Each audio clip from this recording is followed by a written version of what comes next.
Saudaraku rahimakumullah, saya ingin sampaikan kisah inspiratif. Semoga kisah inspiratif ini menjadikan inspirasi hidup kita masing-masing umat muslim dan muslimah.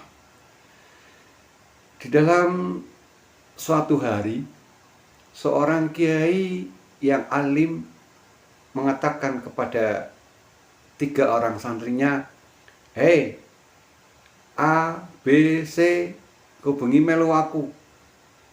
Yai, seorang santri ketika diinstruksi kiainya hanya sami'na wa ta'na. Singkat cerita, ketika malam tiba setelah isya, 3 santri ini A, B, dan C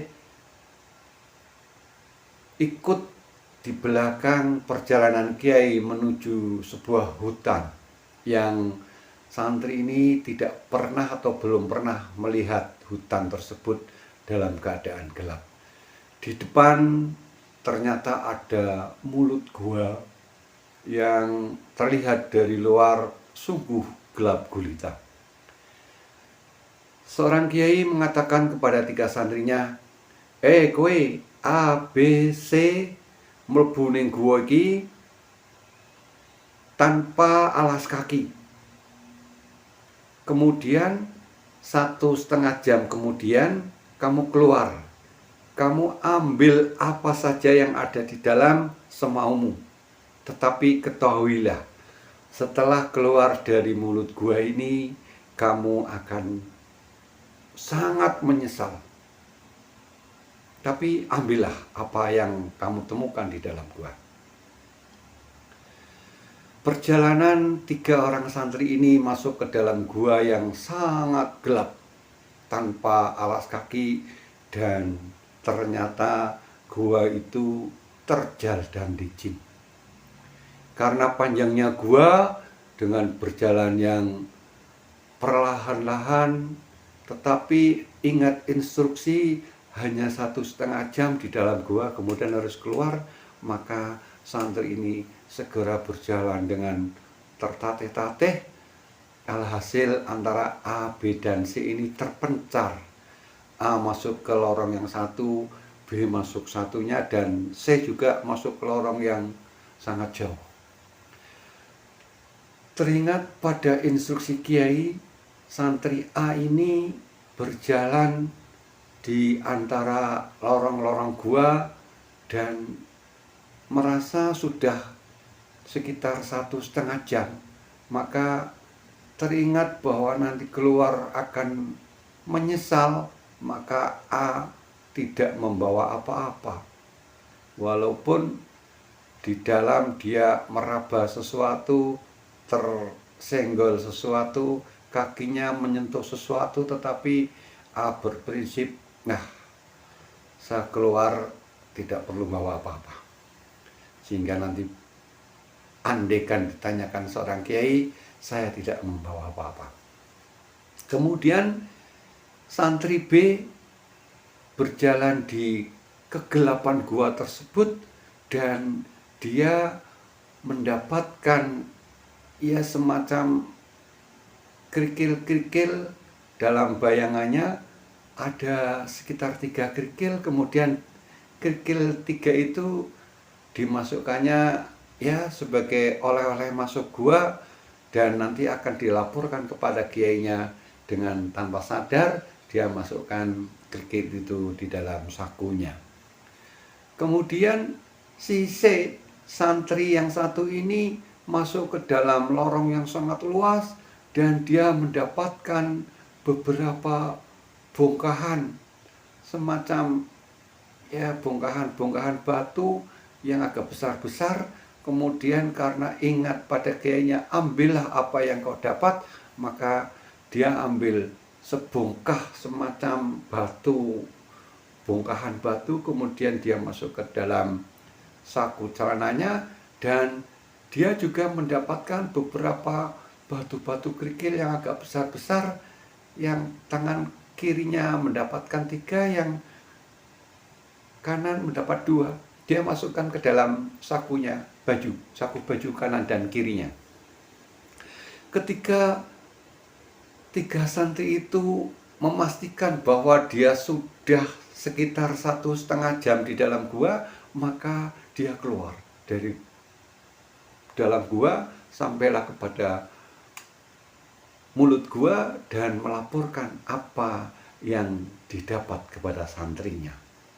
Ketika Pak Kiai dengan senternya menyoroti apa yang dia dapat, kowe oleh apa?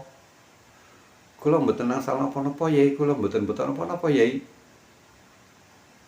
Ya wis. Ya sudah. B, kowe oleh apa?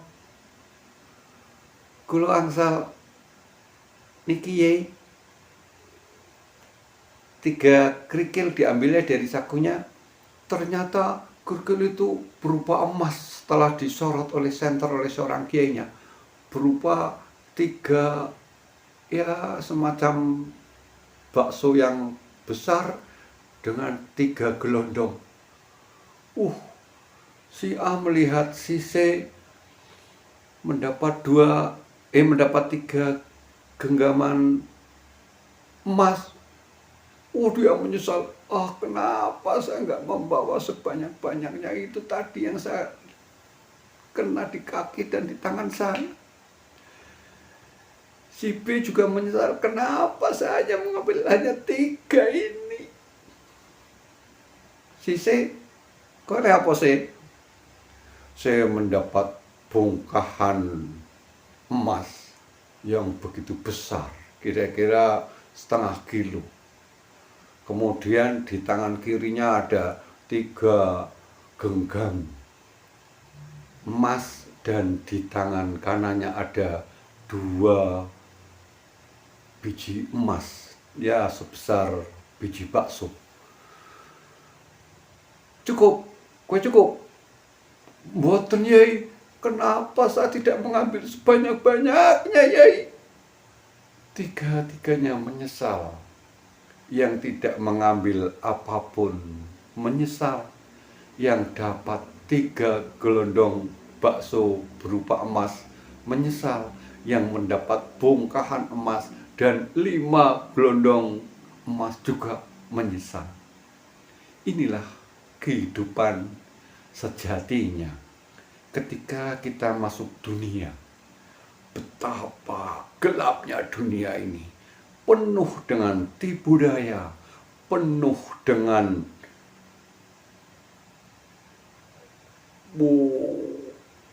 angkara murka yang menggiurkan.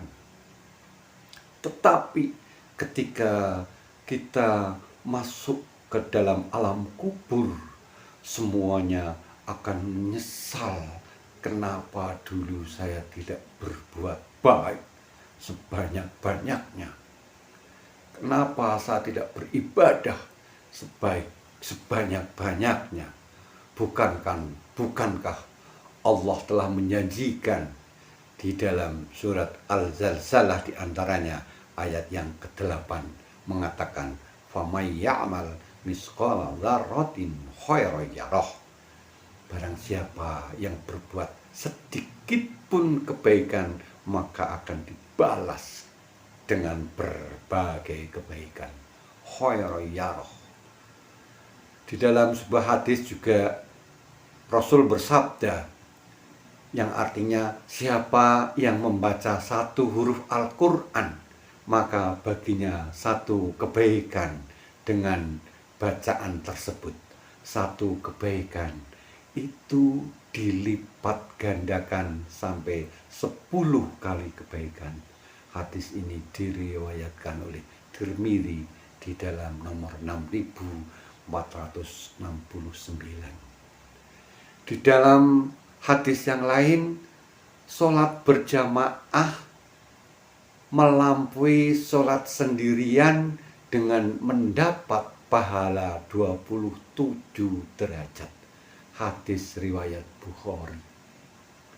Kebaikan-kebaikan ini telah dijanjikan oleh Allah sebelum kita pulang ke haribaannya.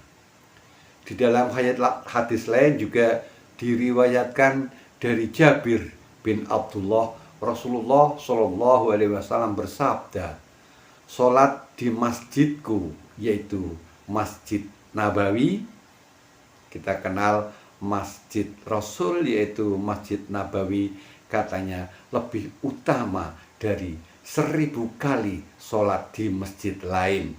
Sedang di Masjidil Haram lebih utama 100.000 lipat pahalanya dibanding sholat-sholat yang lain.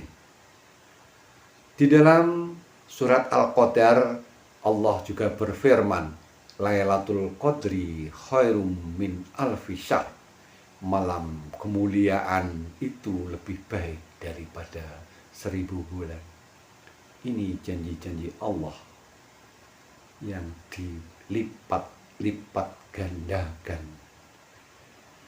Qiyamul Lail, salat tahajud, di dalam surat Isra ayat 79 Allah berfirman, wa minal laili fatahajjat nafilatan lak. Dan pada sebagian malam hari sholatlah, bertahajudlah kamu sebagai suatu ibadah tambahan bagimu. Di dalam surat Al-Muzammil ayat 1 dan 2 Allah berfirman, ya ayyuhal muzammil qumil laila illa qalilan.